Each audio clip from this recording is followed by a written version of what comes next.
ಒಂದು ಹಿಂದೂ ಹುಡುಗಿ ಹೋದ್ರೆ 10 ಮುಸ್ಲಿಂ ಹುಡುಗಿನ ಹಾರಿಸ್ಬೇಕು.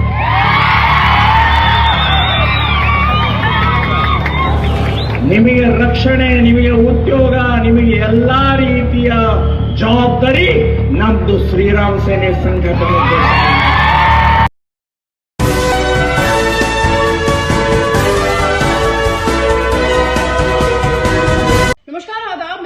और आप देख रहे हैं पल पल न्यूज। जिस तरीके से मुसलमानों को निशाना बनाने के लिए आए दिन कोई न कोई निंजा टेक्निक मार्केट में आती रहती है, तो इस बार कर्नाटक से ये निंजा टेक्निक सामने आई है दोस्तों कि किस तरीके से मुसलमानों की बेटियों को शिकार बनाया जाए ताकि हिंदू राष्ट्र को पूरी तरीके से कायम करने में हिंदू लड़कों को रोटी, कपड़ा, मकान, सुरक्षा के साथ साथ जनसंख्या बढ़ाने और हिंदू राष्ट्र बनाने में जो सहयोग करेगा हम उसे रातों रात माला माल कर देंगे, क्योंकि इस देश में ना तो रोजगार बचा है ना ही तरक्की बची है और वो विकास तो शमशान में अपनी अंतिम सांसें ले लेकर खत्म भी हो चुका है। इसलिए नया रोजगार ये निकल के सामने आया है कि तुम मुसलमानों की बेटियों को लेके आओ, हम तुम्हें रोटी, कपड़ा, मकान, नौकरी, सुरक्षा और हर ऐशो आराम देंगे।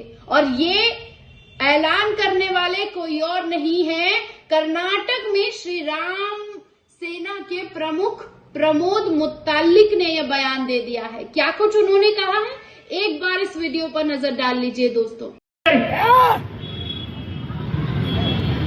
ಅವರಿಗೆ ಎಚ್ಚರಿಕೆ ಕೊಡಬೇಕಾಗಿದೆ. ನಮಗೂ ಗೊತ್ತು, ನಮಗೂ ಲೈನ್ ಹೊಡೆಯೋದು ಗೊತ್ತು. ನಾನಲ್ಲ,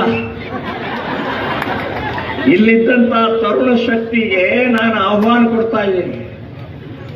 ಒಂದು ಹಿಂದೂ ಹುಡುಗಿ ಹೋದ್ರೆ 10 ಮುಸ್ಲಿಂ ಹುಡುಗಿನ ಹಾರಿಸ್ಬೇಕು.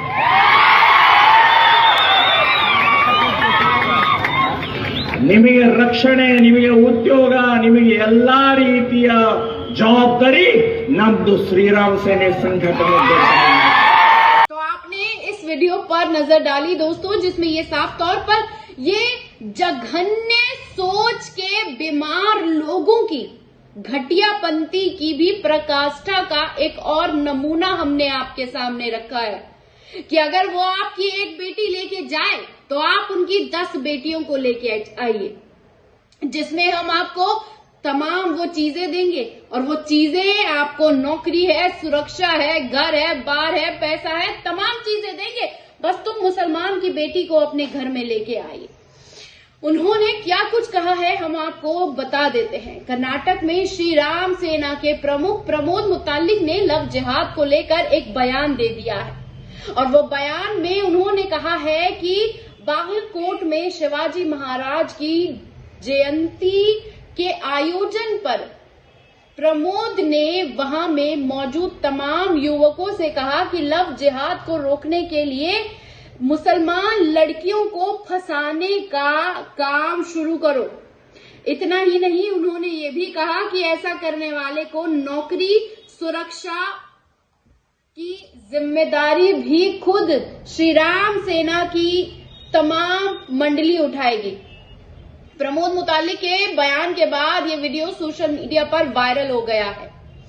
प्रमोद के इस बयान में जो खास बातें कही गई हैं उसे आपको ध्यान देना चाहिए। सबसे पहले उन्होंने कहा है कि अपनी रक्षा के लिए घरों में तलवार रखें। उसके बाद उन्होंने इस वीडियो में कहा है कि हमारी लड़कियों को ठगकर लव जिहाद को अंजाम दिया जा रहा है।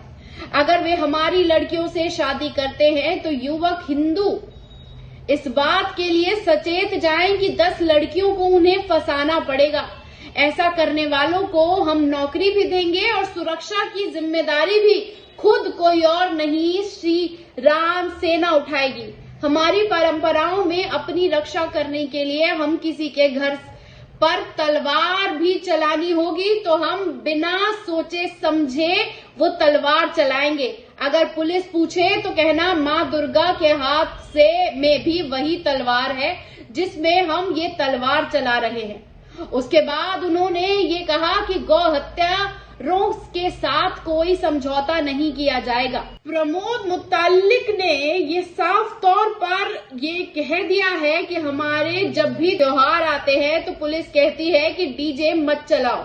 क्या उनकी मस्जिदों से स्पीकर आपने हटवाए हैं? हमें गौ माता को बचाने के लिए किसी से समझौता करने की जरूरत नहीं है।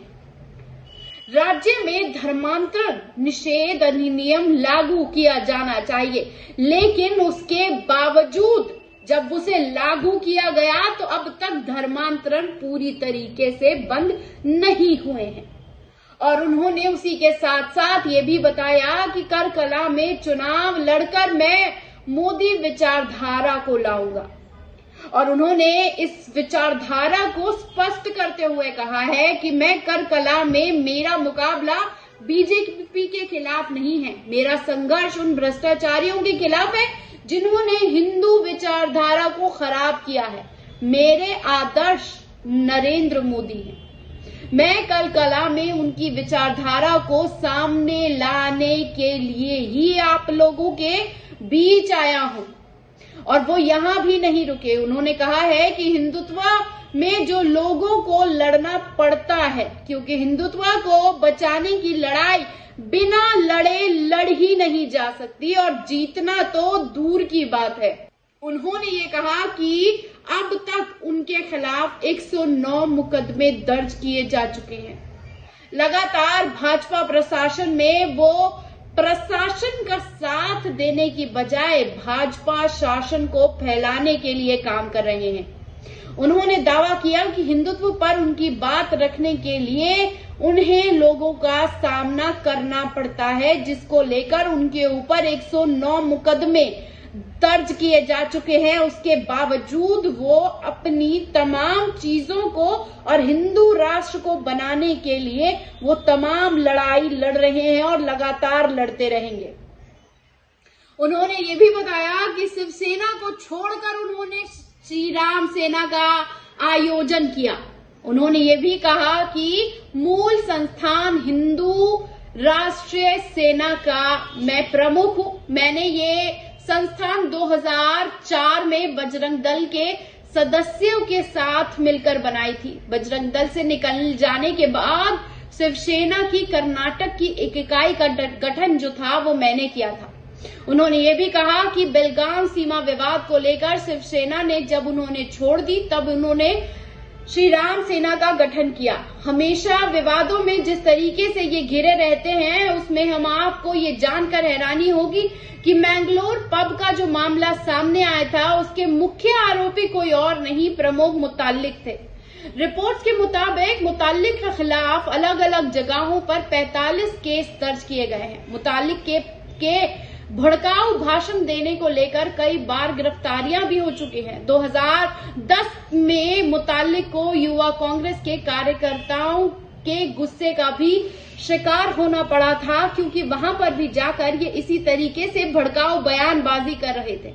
और इन्होंने सबसे बात ये सामने रखी कि इन्होंने राज्य सरकार को 600 मस्जिद तोड़ने के लिए और साथ ही साथ लाउड स्पीकर हटाने के लिए और मस्जिदों में हनुमान चालीसा चलाने के लिए नोटिस तक भेज दिया था।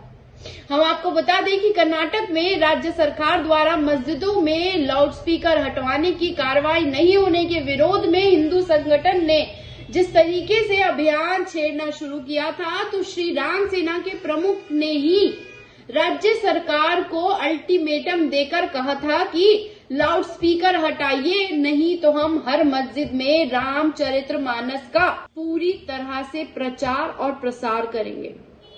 और जिस तरीके से ये तमाम प्रकरण सामने आ रहे हैं, उन तमाम प्रकरण में एक बात ये समझ में आ जाती है कि जिस तरीके से मुसलमानों को निशाना बनाने के लिए ये हर तरह के बयान दे रहे हैं, उस पर सत्ता ना तो कोई रोक लगा रही है और ना ही कोई इनकी तरफ गिरफ्तारियां हो रही हैं। एक इंसान खुले तौर पर अपने ऊपर 109 मुकदमों को लेकर इतना कॉन्फिडेंस होकर ये कह रहा है कि मेरा आदर्श कोई और नहीं, देश के प्रधानमंत्री नरेंद्र मोदी हैं।